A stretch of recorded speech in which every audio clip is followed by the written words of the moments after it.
Alors Bruno Dandois, rebonjour. Rebonjour. On va enregistrer un épisode bonus. On vient d'enregistrer notre épisode concernant les moyens de financement, les démarches de financement que vous avez mis en place. Et en fait, en préparant cet épisode ensemble, on a échangé finalement sur les projets de La Roche, la création de nouveaux bâtiments, le bâtiment dans lequel on se situe ici aux Mousselines.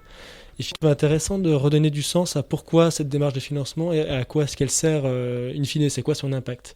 Et c'est votre projet d'inclusion qui a besoin d'être soutenu. Et on aurait aimé avoir quelques 2-3 minutes d'échange sur ce projet-là, qu'on puisse bien comprendre pourquoi aller chercher ce financement-là. Est-ce que vous pouvez nous en dire plus sur votre projet institutionnel ? Oui, alors c'est effectivement le projet de l'association. Créée en 1972, elle était vraiment dans la dynamique de la prise en charge du handicap, et d'ailleurs le terme de prise en charge. On était plutôt sur une dynamique autour de la protection des personnes. Donc leur fournir des espaces où ils étaient pris en charge, accompagnés, protégés d'un milieu ordinaire qui avait eu tendance à les exclure, les mettre de côté. Aujourd'hui, la société change, les attentes des personnes changent. La France a signé une convention avec l'ONU sur la personne en situation de handicap pour qu'elle soit plus incluse dans la société. Donc, tous ces éléments-là contribuent à ce que l'association se mette dans cette dynamique aussi de conduire l'inclusion des personnes. Et conduire l'inclusion des personnes, c'est vraiment les accompagner au cœur de la cité et ne plus nécessairement les accompagner à côté de la cité en essayant de les intégrer dedans. Donc voilà, la question de l'inclusion, c'est on pose la personne dans la cité et on vient amener l'aide auprès d'elle, et plus ce qu'on faisait jusqu'à présent, qui était bien fait, en tout cas qu'on faisait avec une bonne intention, de la préparer à l'intégration dans la cité. C'est donc ce projet institutionnel qui vous a conduit à créer des bâtiments en cœur de ville pour que vos résidents puissent être plus proches du cœur de la cité, notamment pour pouvoir travailler dans les entreprises présentes ici, et qui a amené, in fine, à avoir un bâtiment dans votre cœur historique qui va se transformer dans sa finalité. Oui, tout à fait. Effectivement, pour la question du logement, ce qu'on fait, c'est qu'on a construit des logements classiques pour tout venant, enfin du F1 bis ordinaire, qui va être mis à disposition des personnes qu'on accompagne.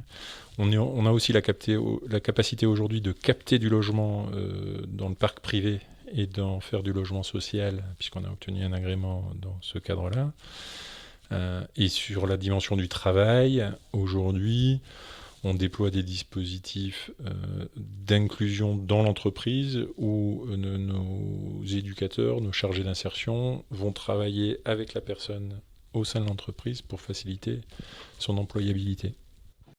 Alors comment est-ce que l'association La Roche intègre finalement les parties prenantes au sein de ces projets ? Quelle place est-ce qu'ils prennent et comment est-ce qu'ils peuvent être acteurs des projets dont ils vont être bénéficiaires ? Du coup, un des axes du projet de l'association, nous on l'appelle en français la question du renforcement du pouvoir d'agir des personnes. Et du coup, ce renforcement du pouvoir d'agir, parce qu'il est contributeur en fait du rétablissement de la personne dans sa maladie psychique, c'est-à-dire qu'une personne qui est malade psychique, si elle n'est pas dans une action qu'elle mène elle-même, elle ne va pas se rétablir. Alors que si elle choisit l'action qu'elle mène et qu'elle s'engage dans cette action, on lui donne des chances de se rétablir. Du coup, on a mis ce qu'on appelle en anglais, en canadien notamment, en place chez nous la notion d'empowerment, donc d'augmentation de la capacité à agir. Et dire qu'on veut augmenter la capacité à agir des personnes, c'est ne plus décider à leur place de ce qui est bon pour eux.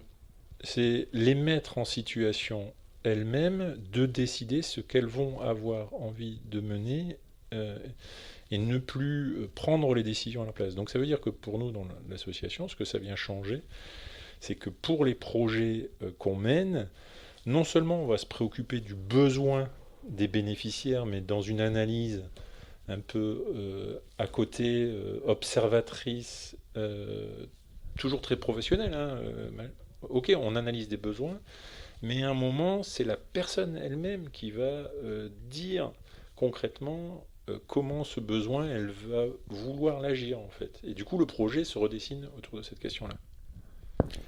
Monsieur Bruno Dandois, merci pour ce bonus et votre accueil. Merci Anthony. Et à très bientôt. Bonne journée.